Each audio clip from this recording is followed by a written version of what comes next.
yng Nghymru, tair legend heno. Neb llai na Eden. Hi Eden. Hi. Siwr ych chi?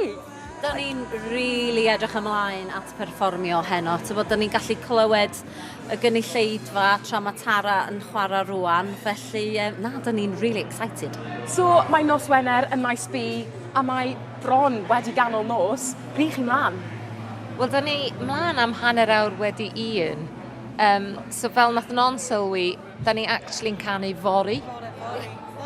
Really? So, yeah, mae'n eitha hwyr. Ond, be yna ni, da ni dal yn effro, a mae pawb arall yn effro hefyd, so mae'n greit. Come on, Maes B!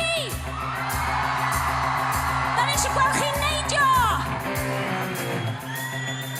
Swytha fi! So mae'n beth mlynedd wedi bod nawr ers i bobl gallu performo a fynd i Maes B a dod i Maes B a mwynhau. Yeah. So deimlad yw i fod nôl yma ar ôl gymaint o amser? Wel, mae'n deimlad anhygol i'r dair yn ni fod yn Maes B beth bynnag, tymod. So mae hwn yn strwc cyntaf iddyn ni. Mae wedi cymryd 25 years iddyn ni gyrraedd yma, ond da ni yma. Ond o ran y gynulleidfa, y pobl ifanc yma sydd wedi aros mor hir, dwi just mor excited dros nhw, dwi just mor hapus dros nhw.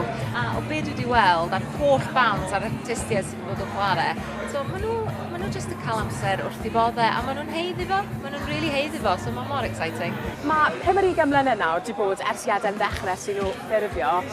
Siwt mae'r sy'n di newid chi'n gweld, achos heno mae'r line-up yn anhygol, mae just menywod prif amazing yn performo. Mae dy ti Tarban Dito, wedi ti Margau Gwyn Llian yn y cledra. Wedyn, mae chi yn headlineio? Ie, dwi'n gwybod, fel y ddema'n deud, oedd hyn a bendant ddim fel yno oedd i 50 o flynyddoedd yn ôl, just ni a lot o hogiau, a lot o guitars. So, mae o just yn lyflu i weld Tara, Cem Llwyfan, Edith, ti'n modd.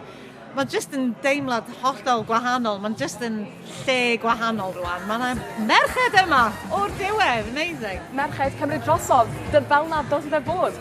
Diolch yn fawr Eden.